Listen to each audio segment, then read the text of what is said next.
हाय beautiful angels, कैसे हैं आप सब। उम्मीद करती हूँ अच्छे से हैं और मेरी दुआ है कि आप लोग खुश रहें, आबाद रहें और अपनी ज़िंदगियों में जो आप चाहते हैं आप लोगों की दिली मुरादें ज़रूर पूरी हों। आमीन। Thank you so much for your love, support and kindness. I welcome all of you to my channel.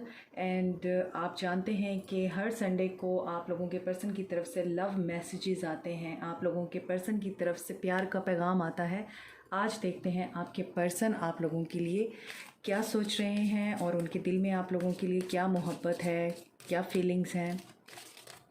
Stay positive क्योंकि एक जनरल रीडिंग है।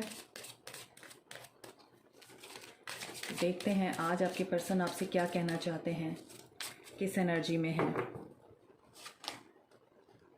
Free yourself, it's time to take back control of your life. तो आपके person की तरफ से ये message, अपने आप को फ्री करें हर तरह की टेंशन से, हर तरह की वरीज से। और आप अगर मेरे बारे में ये सोचते हैं कि पता नहीं मैं कब तक आप लोगों को अप्रोच करूँगा, कब आपको मैसेज करूँगा और कब आपके साथ रिकनसाइल करूँगा, तो इन टेंशन से आप अपने आप को फ्री करें और आप ये सोचें कि जो होगा अच्छे के लिए होगा और ट्रस्ट करें अपने प्यार पे, मुझ पे, यूनिवर्स पर। Another message is children. So there are children involved. आपके पर्सन या तो शादीशुदा हैं या फिर आप शादीशुदा हैं, तो बच्चों की वजह से आप लोगों के दरमियान दूरी आई है। तो आपके पर्सन का यही कहना है कि बच्चों की वजह से अगर हम इस वक्त एक दूसरे से बात नहीं कर रहे या एक दूसरे से दूर हो चुके हैं, या फिर जो भी चिल्ड्रन इश्यूज़ हैं हमारे, उनकी वजह से अगर हम लोगों में तन्हाई और जुदाई आई है, तो ये जल्दी ही रिज़ॉल्व हो जाएगी क्योंकि आपकी तरफ वो बहुत ज़्यादा अट्रैक्टेड हैं।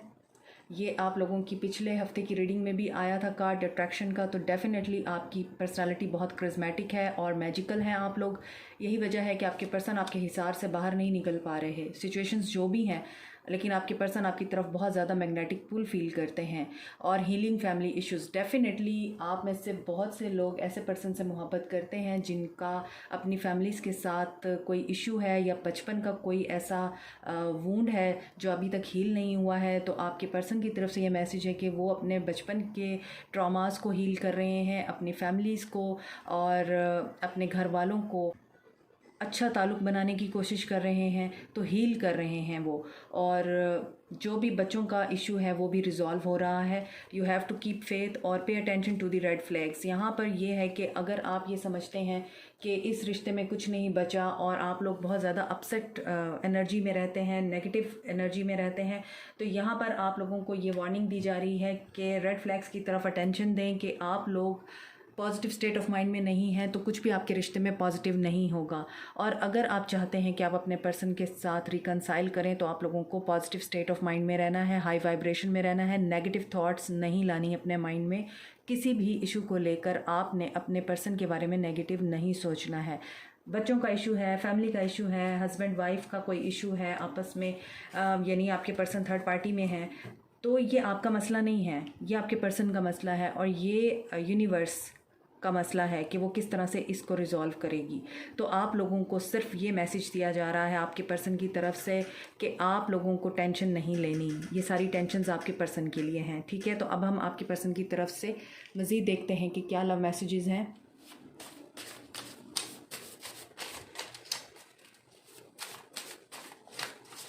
आप लोग बहुत ज़्यादा हैवी एनर्जी में हैं जो मेरे व्यूअर्स हैं, कि मैंने रीडिंग बहुत ही एक्साइटमेंट और एनर्जी के साथ शुरू की थी, लेकिन ऐसा फ़ील होता है कि आप लोग बहुत ज़्यादा टेंस हैं। कैसे होगा, क्या होगा। आपके पर्सन 24 घंटे आपके माइंड में रहते हैं, 24/7 आप उनके बारे में सोचते रहते हैं, इसीलिए आप पॉजिटिव नहीं सोच सकते। आप लोगों को फ्यूचर की बहुत टेंशन है। कुछ मैसेजेस मुझे रिसीव हो रहे हैं तो मैं आप लोगों को बता रही हूँ। Okay, bottom of the deck is your heart is my home. तो आपके पर्सन आपके दिल में अपना घर समझते हैं, आपके दिल में ही रहते हैं।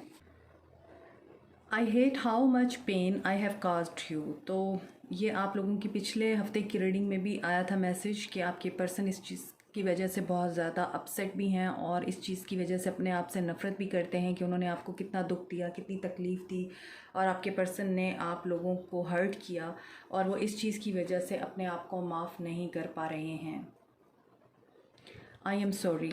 तो वो आपसे अपॉलॉजी चाहते हैं। इस चीज़ के लिए वो बहुत ज़्यादा अपने आप को कसूरवार समझते हैं कि उन्होंने आपके साथ अच्छा नहीं किया। I had some problems. तो यहाँ पर आपके पर्सन आपको ये बता रहे हैं, अगर उन्होंने आपको अचानक से घोस्ट किया है और आप लोगों को बताया भी नहीं कुछ कि वो क्यों इस रिश्ते से निकल के जा रहे हैं या क्यों उन्होंने आपके साथ ब्रेकअप किया है, क्यों वो सब कुछ ख़त्म कर दिया उन्होंने, तो यहाँ पर वो ये बता रहे हैं कि मेरी कुछ प्रॉब्लम्स थी जिसकी वजह से मैंने घोस्ट किया तुम्हें या मैं तुम्हें छोड़ गया और मैंने कोई क्लैरिटी नहीं दी। I will wait for a sign from you. तो आपके पर्सन आपकी तरफ से मैसेज का वेट कर रहे हैं, आपकी तरफ से किसी इनिशिएशन का वेट कर रहे हैं और वो ये बता रहे हैं कि वो वेट करेंगे आप लोगों की तरफ से कोई कदम उठे या फिर आप कोई इनिशिएशन लें, मैसेज करें उनको, बट डोंट मैसेज दैम।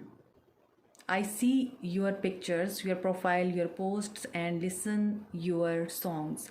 तो आपके पर्सन आपको ये बता रहे हैं कि मैं आपकी तस्वीरें देखता हूँ, मैं आपकी प्रोफाइल देखता हूँ, पोस्ट वगैरह देखता हूँ, आपकी जो भी आप पोस्ट अपडेट करते हैं।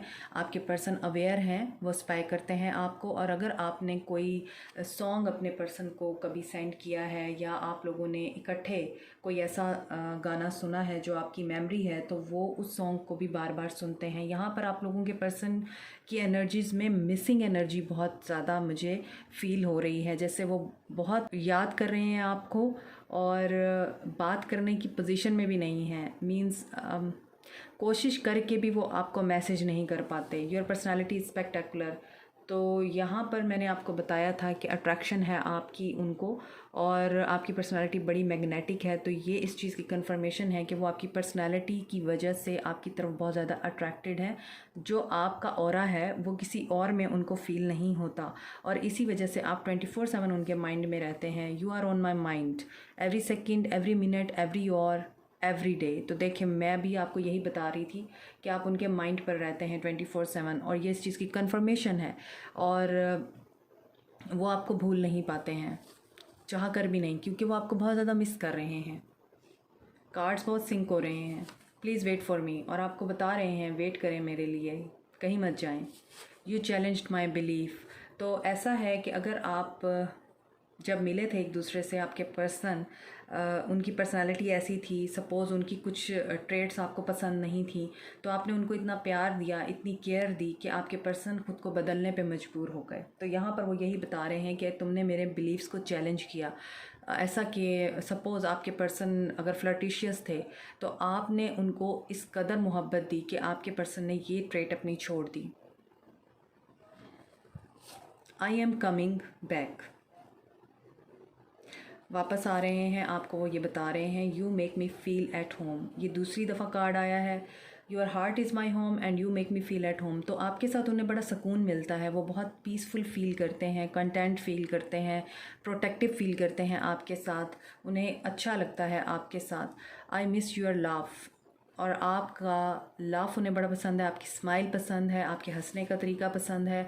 आई want you in my arms. तो बहुत ही ज़्यादा मिसिंग एनर्जी है, पैशनेट एनर्जी है, फायरी एनर्जी है और he is longing for you और उनसे रहा नहीं जा रहा। I love you. और क्या सुनना है आपने? I took you for granted, I hate myself for that. अब वो ये कह रहे हैं कि तुमने जितना भी मेरे लिए किया, मेरी गलतियाँ माफ़ की, मेरी बदतमीज़ियाँ बर्दाश्त की, मेरा बुरा सलूक बर्दाश्त किया, इसके बावजूद मैंने तुम्हें वो वैल्यू नहीं दी और तुम्हें मैंने फॉर ग्रांटेड लिया, तुम्हें टाइम नहीं दिया, तुम्हें इग्नोर किया और मुझे पता था कि तुम मुझे छोड़कर नहीं जाओगी या तुम मुझे छोड़कर नहीं जाओगे और इसी वजह से हम दोनों दूर हो गए। तो मैं इस चीज़ के लिए अपने आप को माफ़ नहीं कर पा रहा। You are the only one that truly gets me. ये लास्ट वीक की रीडिंग में भी थे मैसेजेस, तो डेफिनेटली आप लोग उस रीडिंग को भी ज़रूर देखिए। Your eyes are just wow. तो हो सकता है आप लोगों की आंखें बहुत खूबसूरत हैं, इसी वजह से आपके पर्सन आपकी तरफ बहुत ज़्यादा अट्रैक्टेड हैं। I hide who I really am to you. तो अब वो ये बता रहे हैं कि मैंने बहुत कुछ छुपाया तुमसे, आपके सामने हो सकता है उनका जो एक करैक्टर हो वो और लोगों के सामने कुछ और हो। आपसे काफ़ी सारी चीज़ें छुपाते हों, आपको सिर्फ वही दिखाते हों जो आप देखना चाहते हैं, हालांकि इन रियलिटी वो कुछ और हों। तो यहाँ पर वो यही कन्फेस कर रहे हैं कि मैं जो हूँ या मैं जो था, मैंने वो तुम्हें नहीं दिखाया। When you are away I feel totally blue. लेकिन अब वो यही बता रहे हैं कि मैं जैसा भी था, मैं बुरा था, मैं जिस तरह का भी था, लेकिन तुमने मुझे बहुत प्यार दिया। और यहाँ पर ज़्यादातर मैसेजेस आपसे रिलेटेड हैं। वो आपकी प्यार को, जैसे आपने उनको ट्रीट किया, जिस तरह से आपने उनको केयर दी, आप लोगों ने उनको सपोर्ट भी किया है, उनको बर्दाश्त भी किया है, उनकी काफ़ी सारी गलतियों को माफ़ भी किया है। और इसी वजह से अब आपके पर्सन आप लोगों से दूर होकर बिल्कुल टोटली ब्लू फील कर रहे हैं, उदास हैं, परेशान हैं, सौरों में हैं, अकेला फील कर रहे हैं। We will be together again. और उन्हें ये यकीन है कि वो एक दिन आपसे ज़रूर मिलेंगे और आप एक दूसरे के साथ दोबारा से रियूनाइट होंगे। I have an offer for you. और उनके पास एक ऑफ़र भी है आप लोगों के लिए। I know I messed up everything. और वो ये जानते हैं कि जो कुछ भी हुआ है उनकी वजह से हुआ है। फ़ोन और कॉल आप लोगों को रिसीव होगा उनकी तरफ से।